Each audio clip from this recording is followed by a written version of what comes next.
In today's video, I'm going to take you through the process for making an investment online if you're a new investor, if you haven't already invested with CoFunds through us.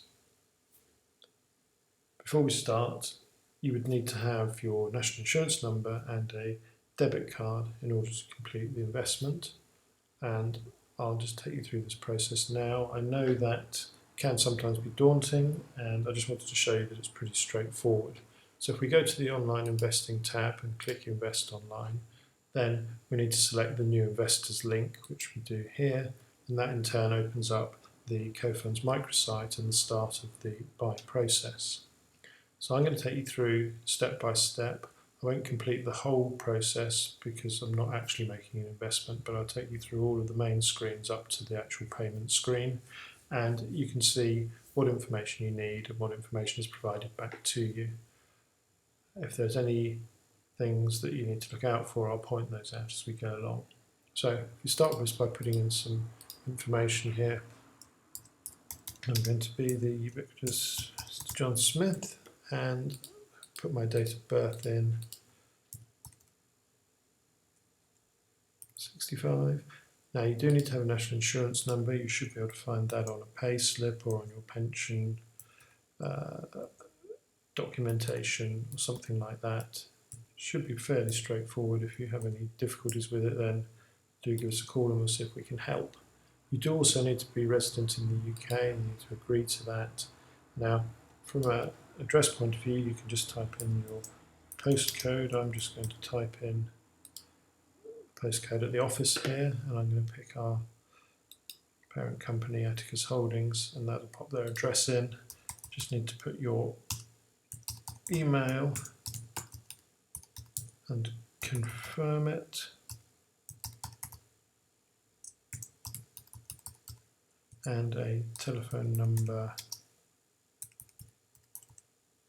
which is great. And you need to confirm that you're resident in the UK and you're not a US citizen. You can have a different correspondence address here, and if you put that in there, they'll be able to send the correspondence to you there. So click on to the next screen. This is the screen where you choose your funds, and the first thing you need to do is choose the product. I'm going to choose an ISA, but you could also choose investment funds, both designated or undesignated. Now that we've done that, we need to choose the funds themselves, and if we start by looking at fund manager, I'm going to pick a couple of funds from our first class funds list. So if I start with Artemis and pop down and pick the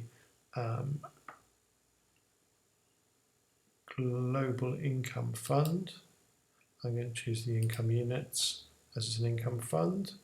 And then I'm going to also choose, if I can find it, the Fundsmith.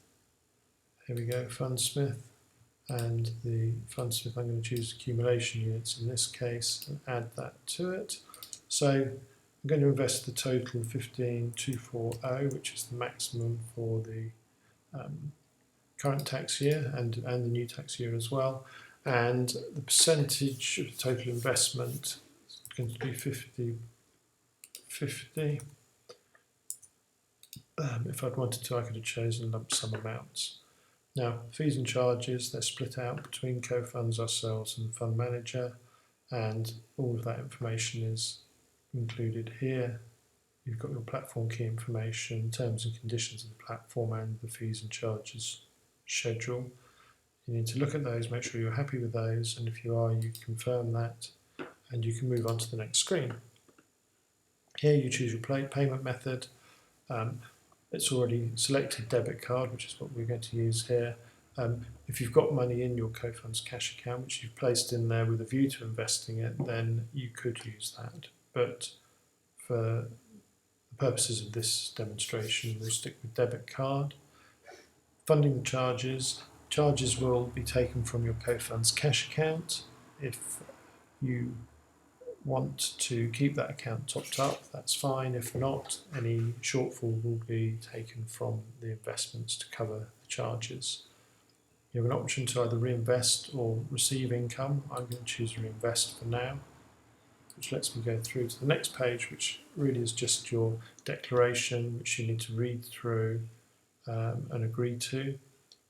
You do have the opportunity to attend and vote at shareholder or unit holder meetings, but there is a charge made to notify you of those meetings. So if you leave that blank, then that charge won't be applied.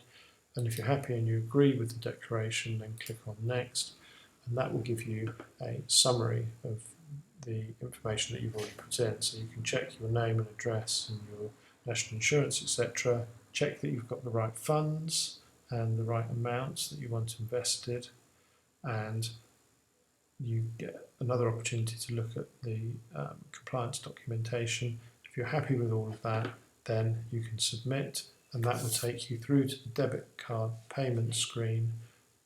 Once you've entered your details for that, and that goes through okay, you'll get a confirmation screen back, and then you will get further confirmation from us that the investment has been registered.